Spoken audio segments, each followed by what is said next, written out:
고린도후서 13장 4절에서 9절. 그리스도께서 약하심으로 십자가에 못 박히셨으나 하나님의 능력으로 살아계시니 우리도 그 안에서 약하나 너희에게 대하여 하나님의 능력으로 그와 함께 살리라.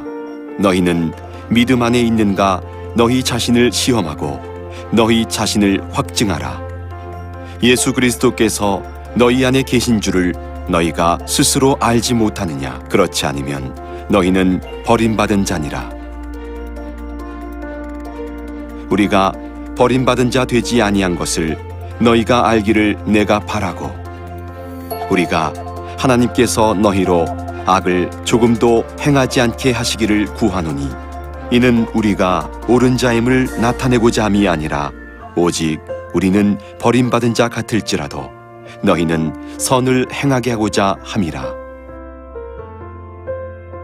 우리는 진리를 거슬러 아무것도 할 수 없고 오직 진리를 위할 뿐이니 우리가 약할 때에 너희가 강한 것을 기뻐하고 또 이것을 위하여 구하니 곧 너희가 온전하게 되는 것이라.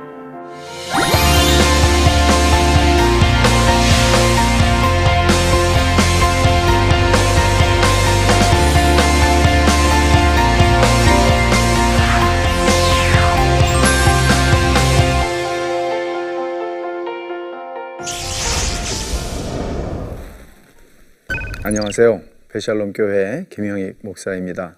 복음의 역설이라고 하는 제목으로 오늘 14번째 강의를 하는데, 복음의 역설이 고린도후서 전체 제목에 패자를 위한 복음이라는 것을 잘 드러내주고 있는 게 복음의 역설입니다.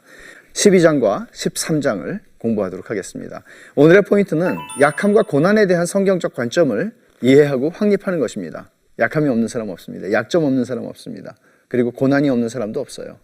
이거를 우리가 어떻게 성경적으로 바라보느냐는 대단히 중요한 것입니다. 복음은 그 관점을 바꾸어냅니다. 두 번째, 복음이 승리주의와 양립할 수 없어요. 그렇기 때문에. 그리고 그리스도인은 승리주의를 부추기는 세상에서 그러면 어떻게 살아야 할까? 눈만 뜨면은 세상은 승리주의의 정신으로 우리를 유혹하고 또는 몰아갑니다. 이런 세상에서 그리스도인들은 어떻게 복음의 정신을 가지고 복음을 따라 살아갈 수 있는가 하는 문제를 오늘 고린도후서의 마지막 강의에서 다룰 것입니다. 지금 사도 바울은 이제 자기의 약한 것을 자랑한다고 11장 마지막 부분에서 얘기했죠. 자기 고생한 거, 수고한 거, 육체적으로 정신적으로 고통당하는 거. 근데 이제 바울은 환상과 계시 체험을 자랑해요. 이게 이제 절정으로 가는 거예요. 이거는 거짓 사도들이 하는 짓이거든요. 그 사람들은 맨날 자기들은 굉장한 신비한 체험을 했다고 자랑하거든요. 근데 바울이 그 자랑을 하는 거예요. 근데 주저해요. 내가 좀 어리석은 것을 용납하라 그렇게 바보 연설을 시작했잖아요. 11장 1절에서. 근데 바울이 이제 진짜 계시, 내가 받은 계시의 체험, 내가 받은 환상의 체험을 자랑하려고 하는 대목에서 굉장히 머뭇머뭇거리는 걸 보게 돼요. 그걸 어떻게 볼 수 있나 하면 바울이 3인칭을 쓰고 있다는 데서 볼 수 있어요. 분명히 자기 얘기를 하는 거거든요. 누가 봐도. 근데 바울은 내가 어떤 사람 아는데 그 사람이 그렇게 하면서 얘기를 하는 거예요. 들킬 거짓말을 하는 거예요. 말하자면 무익하나마 내가 부득불 자랑하노니, 그러니까 무익하나마 내가 부득불 자랑한다. 근데 어리석은 자랑한다는 얘기죠. 주의 환상과 계시를 말하리라. 환상과 계시의 체험을 말하겠다는 거예요. 내가 그리스도 안에 있는 한 사람을 안대요. 예수님을 믿는 한 사람을 안대요. 그는 14년 전에 셋째 하늘에 이끌려간 자라. 그가 몸 안에 있었는지 몸 밖에 있었는지 나는 모르거니와 하나님은 아시느니라. 여기서 중요한 건 뭔가 하면 내가 그리스도 안에 있는 한 사람을 안다. 그 사람이 셋째 하늘에 올라갔는데 그 얘기를 내가 지금 하려고 그런다. 근데 이게 누구 얘기인가 하면 자기 얘기예요. 자기 얘기를 하는데 너무나 이게 아무리 내가 어리석고 정신없는 말을 한다 할지라도 너무 쑥스럽고 너무 그러니까 이제 3인칭을 쓰고 있는 것이라고 볼 수 있겠죠. 근데 도대체 그 바울이 했던 그 체험도 도대체 뭔가? 먼저 14년 전의 체험이에요. 어떤 체험을 했는가 하면 셋째 하늘에 이끌려갔다 그랬어요. 고대 유대인들이 이제 어떤 식으로 이 하늘을 이해를 했나 하면 우주관이라고 볼 수가 있는데 이게 3층으로 되어 있다고 생각한 거예요. 그래서 첫째 하늘은 대기권이에요. 그리고 둘째 하늘은 뭘까요? 별들이 있는 장소죠. 성층권이라고 할 수 있죠. 그리고 셋째 하늘은 뭐예요? 하나님이 계시는 곳이에요. 그것을 4절에서 바울사도는 낙원에 이끌려갔다 그렇게 얘기해요. 우리가 그냥 보통 하는 얘기는 천국 갔다 왔다, 천국 가서 보고 왔다, 이제 그런 얘기를 바울사도가 하고 있는 것입니다. 그러니까 14년 전에 바울사도가 경험한 것은 하나님이 계신 낙원에 이끌려 올라가서 그 환상을 사람이 언어로 형언할 수 없는 체험을 한 거예요. 환상을 본 거예요. 근데 그때 몸 안에 있었는지 몸 밖에 있었는지 모른다라고 얘기를 했어요. 근데 이것은 너무나 사실적인 체험이고 그래서 내가 정말 몸으로 간 것이나 다름없을 만큼 그런 체험을 했다. 그런 얘기를 하고 있는 것이라고 볼 수 있습니다. 그래서 세례 요한이 반모섬에서 보았던 계시, 요한계시록을 썼잖아요. 그것과 비교해 보면 아마 거의 비슷한 계시였을 것이라고 봅니다. 환상의 체험이. 그런데 바울은 14년 전에 이 체험을 한 번도 언급한 적이 없어요. 어떤 편지에서나 설교에서. 우리가 아는 한 성경에서는. 지금 처음으로 고린도 교회에게 자기의 체험을, 그것도 3인칭을 빌려서 얘기를 하고 있어요. 사도 요한은 하나님께서 그 환상을 보여주셨을 때에 하나님께서 너 이거 글로 써라 말씀하셨기 때문에 그걸 썼어요. 그건 하나님께서 요한에게 보여주신 계시는 하나님의 교회를 향하여 주시는 계시였어요. 그러나 사도 바울이 경험한 환상과 계시의 체험은 사도 바울 자신만을 위한 것이었을 거라고 봅니다. 왜냐하면 바울은 지금까지 얘기한 적이 없고 그걸 글로 쓰지도 않았어요. 이것은 바울 사도가 14년 전에 그 하나님의 낙원에 이끌려 올라가서 경험하고 보았던 그 환상 체험을 통하여 앞으로 그가 겪게 될 그 수많은 수고와 고생과 고통을 넉넉히 감당할 수 있을 만큼의 은혜를 주신 것이었습니다. 바울 자신을 위한 것이었습니다. 그런데 바울이 그 얘기를 지금 꺼내고 있는 겁니다. 여기서 우리가 놓치지 않아야 하는 중요한 원리는 체험은 판단의 기준인 가르침과 삶을 대신할 수 없다는 겁니다. 바울 사도는 지금 자기의 체험을 가지고 내가 이런 사람이야 하는 얘기를 하려는 게 아니라는 거예요. 내가 이만큼의 체험을 한 사람이야, 나 하나님 만나고 왔어, 이런 얘기로 모두를 쓰러뜨릴 생각이 아니라는 거예요. 자, 여기서 또 얘기합니다. 6절에 12장 6절에 내가 만일 자랑하고자 하여도 어리석은 자가 되지 아니할 것은 내가 참말을 함이라. 그러나 누가, 그러니까 지금 내가 자랑하는 거 이거 거짓말 아니라는 얘기죠. 근데 어리석은 자랑이에요. 근데 누가 나를 보는 바와 내게 듣는 바에 지나치게 생각할까 두려워하여 그만두노라. 나를 보는 바와 내게 듣는 바에 지나치게 생각할까. 여러분들이 나를 보아왔잖아요. 1년 반 동안 내가 복음을 전할 때 그때 여러분들이 본 그대로예요. 근데 내가 지금 체험을 얘기했다고 해서 와, 바울이 이런 사람이었어 라고 보지 마세요. 이런 얘기를 하는 거예요. 여러분이 본 대로 나는 나입니다. 내가 이런 사람이야로 내가 전하는 복음을 증명하게 되면 고린도 사람들이 지금은 끄떡끄떡 할지 몰라도 나중에 또 넘어지게 돼 있어요.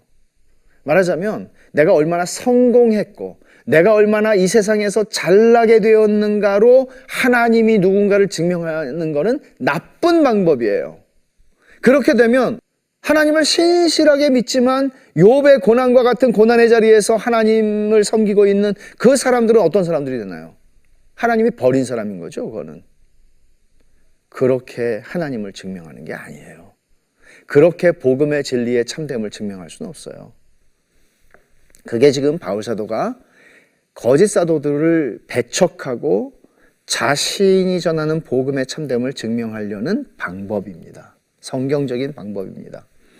사도 바울이 이제 진짜 얘기를 시작합니다. 육체의 가시를 자랑하는 겁니다. 12장 7절에서 논조가 바뀌어요. 여러 계시를 받은 것이 지극히 크므로 너무 자만하지 않게 하시려고 내 육체의 가시 곧 사탄의 사자를 주셨으니 이는 나를 쳐서 너무 자만하지 않게 하려 하심이라. 여기서 논조가 바뀐다고 그랬는데 3인칭 그리스도 안에 있는 한 사람을 아는데 그 사람이 셋째 하늘에 이끌려간 사람이었어 하고 쭉 얘기를 했잖아요. 근데 바울이 여기서는 내 육체에 나를, 내가 사탄의 사자를 지금 가지고 있어, 육체의 가시를 가지고 있어, 내 얘기를 해요. 말하자면 3인칭이 갑자기 1인칭으로 바뀌는데 여기서도 우리가 보는 거는 그 사람이 이 사람이에요.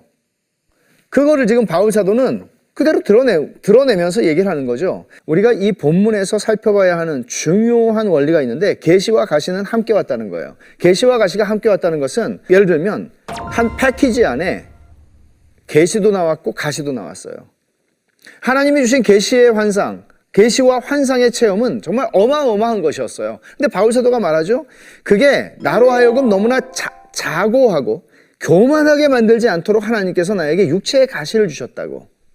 그러니까 하나님께서는 자기의 사랑하는 자녀들에게 어떤 것을 주세요. 좋은 것을 주세요. 근데 그 좋은 것으로 말미암아 우리가 교만하게 되고 우리가 망가지게 되고 우리가 하나님을 떠나게 되지 않도록 하나님께서는 우리에게 가시도 같이 주신다는 거예요. 패키지 안에 같이 들어있는 것이에요. 같이 왔어요.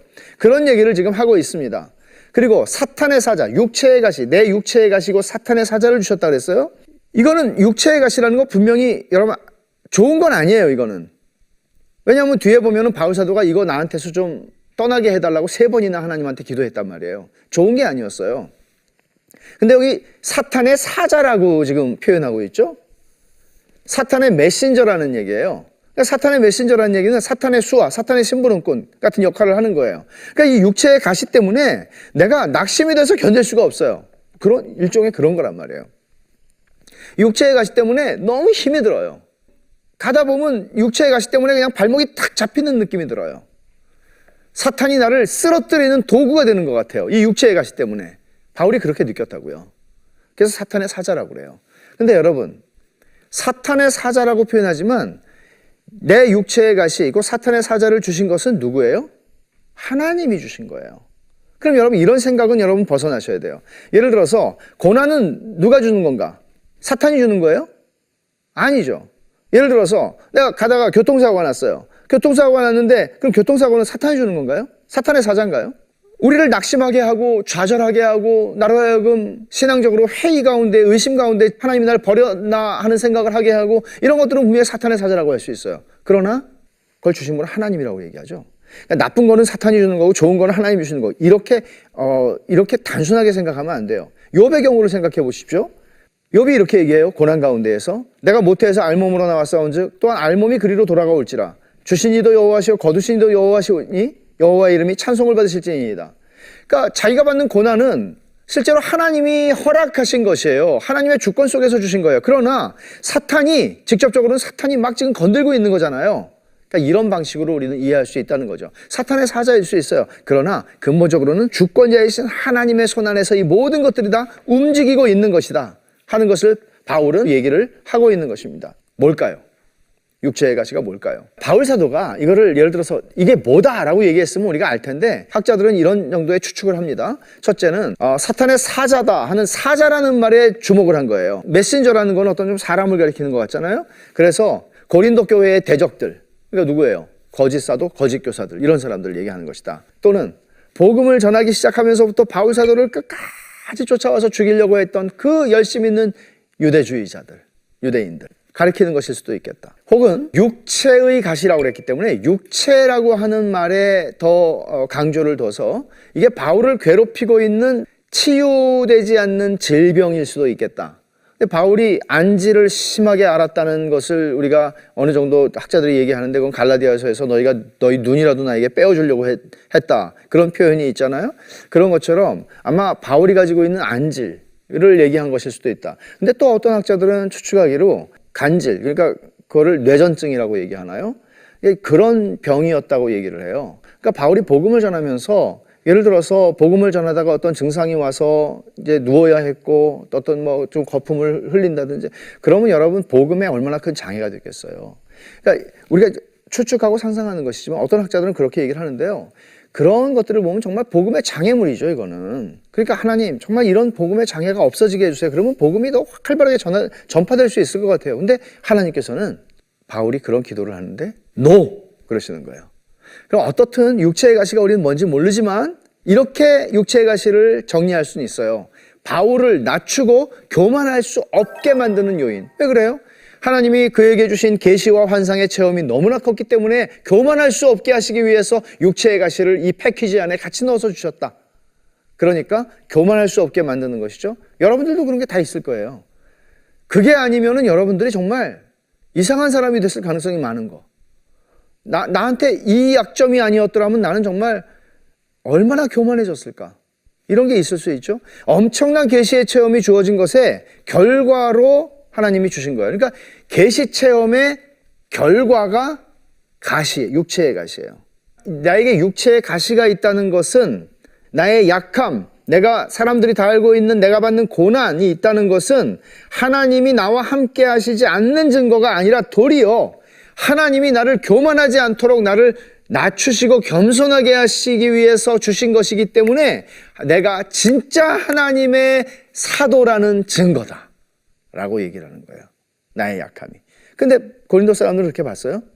야, 저 바울 저거는 어떻게 저렇게 저런 약점을 가지고 저렇게 자기가 하나님의 종이라고 말해. 하나님의 종이면 자기부터 고치지?